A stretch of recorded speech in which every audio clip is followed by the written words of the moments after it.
ఒక్కసారి కొమ్మూరి గోల్డ్ కి కాల్ చేయండి. తాకట్లో ఉన్న మీ బంగారాన్ని విడిపించి మార్కెట్ ప్రైస్ కి వాళ్ళు కొనుక్కుని మిగతా డబ్బులు మీకు ఇచ్చేస్తారు. వెల్కమ్ టు మన టీవీ మన కోసం. కొత్తగా వింత పాతక రోత అన్నట్టుగా ఆ నియోజకవర్గంలో వైసీపీ పరిస్థితి తయారైందా? పార్టీ ఆవిర్భావం నుంచి పోరాడుతున్నా ఒక్కటంటే ఒక్కసారి కూడా జెండా ఎందుకు ఎగరలేదు? పైగా చెల్లి పెళ్ళి జరగాలి మళ్ళీ మళ్ళీ అన్నట్టు పదే పదే ఇన్ఛార్జీలను ఎందుకు మారుస్తుంది? ఏకంగా 5వ ఇన్ఛార్జిని ఎందుకు మార్చాల్సి వచ్చింది?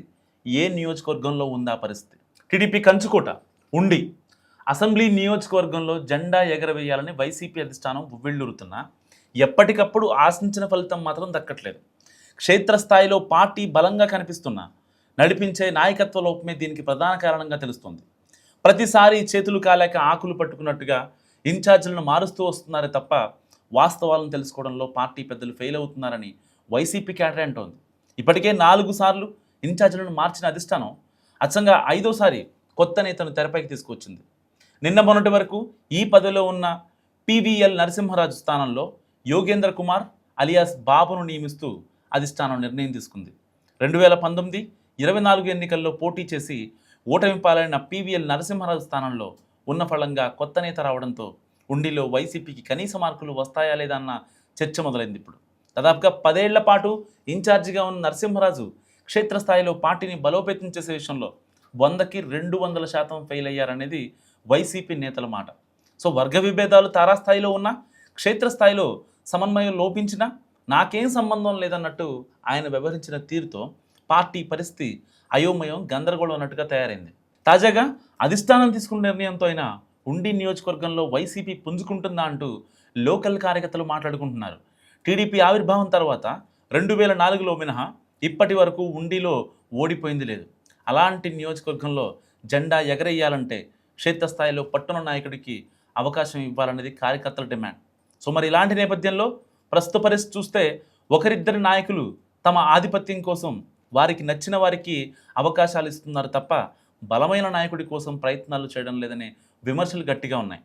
గతంలో పివిఎల్ నరసింహరాజుకు వ్యతిరేకంగా పనిచేసిన యోగేంద్ర కుమార్కు బాధ్యతలు అప్పగించినంత మాత్రాన అధిష్టానం ఆశిస్తున్న ఫలితం దక్కుతుందా అన్నది క్యాడర్ క్వశ్చన్.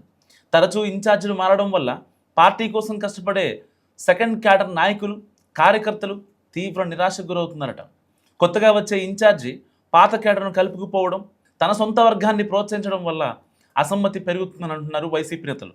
ఉండిలో వైసీపీ బోణీ కొట్టాలంటే కేవలం ఇన్ఛార్జిని మారిస్తే సరిపోదని, ఎన్నికల కోణంలో కాకుండా కనీసం 4-5 ఏళ్ల పాటు ఒకే నాయకుడిని బాధ్యతలు ఇచ్చి నిర్ణయాలు తీసుకునే పూర్తి స్వేచ్ఛ కూడా ఉండాలని సూచిస్తున్నారు కార్యకర్తలు.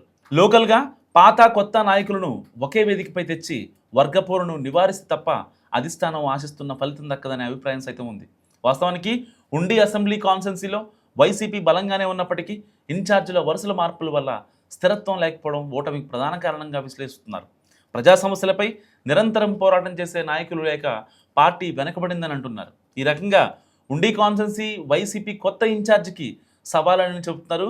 కనీసం ఇప్పటి నుంచైనా కొత్త ఇన్ఛార్జి నేతృత్వంలో విభేదాలు పక్కన పెట్టి తీవ్రంగా కష్టపడి తప్ప ఉండిలో వైసీపీ జెండా ఎగరదన్నది స్థానిక కార్యకర్తలు చెప్తున్నమాట. సో ఇలాంటి నేపథ్యంలో ఇప్పుడు రఘురామకృష్ణరాజు అక్కడ చాలా స్ట్రాంగ్గా ఉన్నారు. అలాంటి వ్యక్తిని కాదని ఇప్పుడు పర్టికులర్గా ఉండిలో రఘురామకృష్ణరాజు చేసే ఏదైతే ఆ యొక్క అభివృద్ధి పనులు కావచ్చు, సో ప్రజలతో ఆయన మమేకం అవడం కావచ్చు, సో మళ్ళీ వీక్లీ వన్స్ ఏదైతే ప్రజల నుంచి వచ్చే అర్జీలను ఆయన స్వీకరించడం కావచ్చు, మరి ఇలాంటి నేపథ్యంలో వైసీపీ ఎంతమంది ఇన్ఛార్జీలను మార్చినా అక్కడ రఘురామకృష్ణరాజును ఢీ కొట్టగలరా? మస్తు కామెంట్ చేయండి.